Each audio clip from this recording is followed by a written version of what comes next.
Sa Miyerkules po, gugunitain ang World Animal Day na pagpupugay sa mga hayop, lalo na sa mga fur baby na walang katumbas ang pagmamahal, kaya labis na dalamhati rin ang dulot kung sila'y papanaw.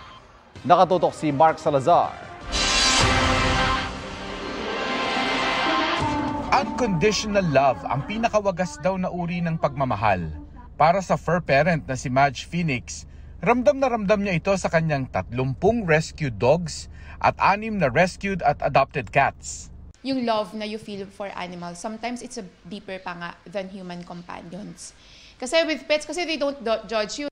Kaya labis daw ang sakit ng pumanaw noong May 15 ang kanya raw sweetest cat na si Marlon dahil sa sakit sa kidney. When I adopted him from Paws, very sweet talaga siya, very gentle. Ang hirap sabihin, ilang days. Kasi yung actively crying, I think it was more than a week. Sa mga gaya ni Madge na ilang taon ding pinangiti at pinatawa ng alaga, masakit ang katotohanan na humans outlive pets pero kailangan tanggapin. Yung grief, kahit buhay pa siya, it was already there. So yung grief, kahit he was still breathing, actually nag-grieve na ako. Ramdam din ang pighati ng pamilya ni Alberto Manalo sa Kalibo, Aklan nang pumanaw dahil sa kidney complications ang aso nilang si Nikki. 15 araw nilang ibinuro lang aspin na itinuturing din nilang bayani. Noong 2015 kasi, ginising ni Nikki ang kanyang amo dahil nasusunog ang kanilang ceiling fan. Sa Pasig, puno ng buhay ang Run for Life event na pagpupugay sa fur babies at fur parents. May mas malalim din itong mensahe at advokasya.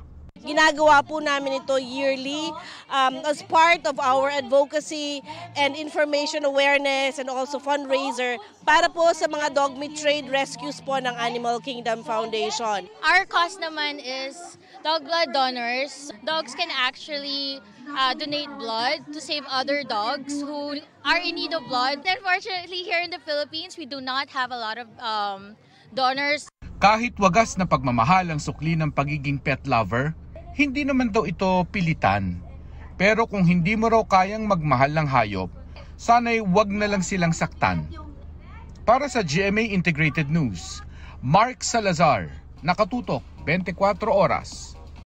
Mga kapuso, patuloy na tumutok sa mga balita. Mag-subscribe sa GMA Integrated News sa YouTube. Sa mga kapuso abroad, samahan nyo kami sa GMA Pinoy TV at sa www.gmanews.tv.